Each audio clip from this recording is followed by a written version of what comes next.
Hello friends, જય Shri Krishna. Welcome back to my YouTube channel. તો friends, અત્યારે લીંબુ ખબર જ છે કે ઉનાળાની સિઝનમાં બહુ મોંઘા હોય છે ફ્રેન્ડ્સ.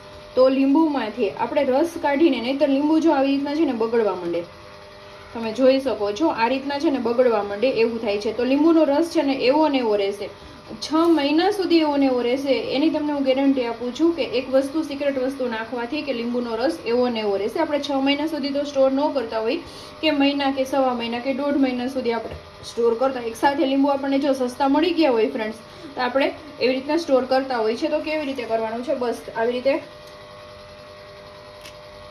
કટ કરી લેવાના. આ મેં મોટી માર્કેટે ગયા હતા ને, તો ત્યાં થોડા અમને સસ્તા મળી ગયા હતા. આવી રીતે પહેલા બધા લીંબુના આપણે ફાડા કરી લેવાના.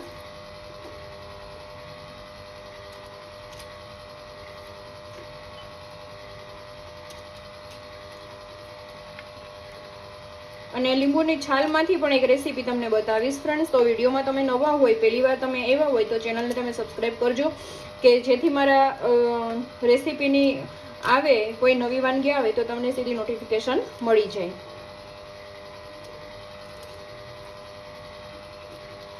તો જો આ રીતના આપણે અડધા મેં ફાડા કરી લીધા છે, કારણ કે બધા ફાડા કરું નહીં કરું તો વિડીયો લોંગ થઈ જાય. પછી લીંબુના રસ કાઢવાનું પેલું લઈ લીધું છે, અને આવી રીતના આપણે લીંબુનો પૂરેપૂરો જ રસ કાઢી લેશું. એવું નથી કે થોડોક રસ બાકી રાખશું ને કરશું, આપણે પૂરેપૂરો જ આપણે રસ કાઢી લેવાનો છે.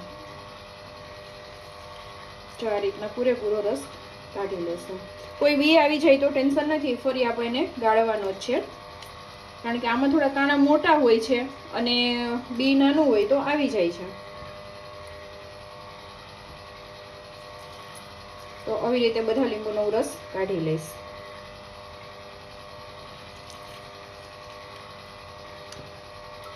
અને આ રીતના તમે બધી સિઝનમાં કરી શકો છો.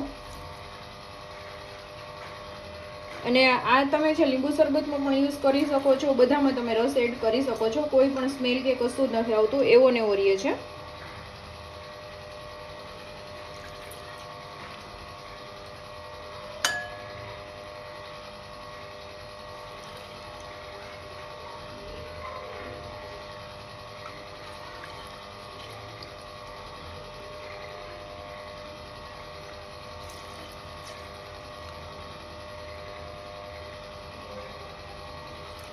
તો ફ્રેન્ડ્સ, આવી રીતે બધા લીંબુનો રસ હું કાઢી લઈશ. તો આવી રીતે જો બધા ફાડા મેં કરી લીધા. તો જો અહીંયા રસ એટલો નીકળ્યો છે. હવે આને કેવી રીતે સ્ટોર કરવો એ તમને બતાવું હું.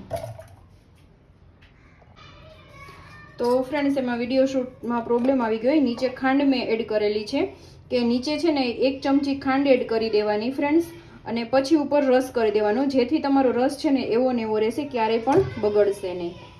તો જો આ રસની બોટલ ભરાઈ ગઈ.